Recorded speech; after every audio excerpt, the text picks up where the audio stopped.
السلام علیکم۔ آج ہم آپ کو ایک ایسا مجرب، آسان اور آزمودہ وظیفہ بتائیں گے۔ اگر آپ یہ عمل کر لیتے ہیں تو آپ جس کے دل میں محبت پیدا کرنا چاہتے ہیں، آپ اس کے دل میں اپنے محبت پیدا کر سکتے ہیں۔ مثال کے طور پر بیوی اپنے شوہر کے لیے یہ عمل کر سکتی ہے۔ اگر بیوی یہ سمجھتی ہے کہ اس کا شوہر اس سے پیار نہیں کرتا، اس سے محبت نہیں کرتا، تو اسے آج کا یہ عمل ضرور کرنا چاہیے۔ اس طرح اگر کوئی ماں یہ سمجھتی ہے کہ اس کا بچہ اس سے محبت نہیں کرتا، تو اس ماں کو آج کا یہ عمل لازمی کرنا چاہیے۔ اس طرح اگر کوئی بہن سمجھتی ہے کہ اس کا بھائی اس سے محبت نہیں کرتا، تو اس بہن کو چاہیے کہ اپنے بھائی کی محبت پانے کے لیے یہ عمل ضرور کرے۔ پیارے دوستو، آپ جس شخص کے لیے بھی یہ عمل کریں گے، اللہ تعالی اس کے دل میں آپ کی محبت لازمی ڈالے گا۔ پیارے دوستو، یہاں پر آپ کو ایک بات بتانا لازمی سمجھتا ہوں کہ یہ عمل کسی بھی ناجائز محبت کے حاصل کرنے کے لیے نہیں ہے۔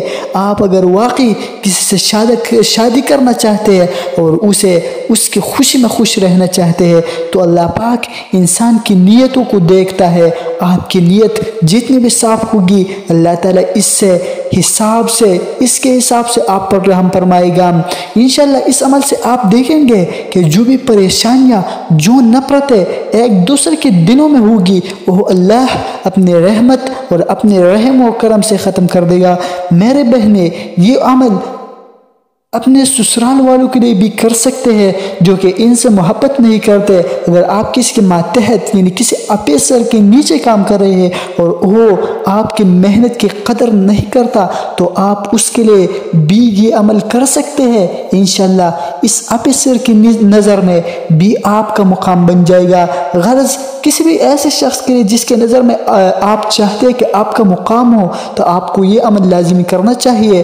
میرے وہ بہن بھائی جو وہ چاہتے ہیں کہ کسی شخص کے بارے میں سوچے، ان کے دل میں ایک مقام ہو، ایک مرتبہ ہو، وہ جہاں بھی جائیے ان کی ایک عزت ہو، اور وہ جس شخص کے پاس جائے اس کے دل میں ایک عزت ہو اور مقام ہو، تو ایسے بہن بھائیوں کے لیے یہ عمل بہت ہی خاص اور مجرب ہے۔ مردوں نے مسجد میں نماز کا اہتمام کرنا ہے اور خواتین نے گھر میں اہتمام کرنا ہے، اور وہ بھی ایک رکعت نماز کا۔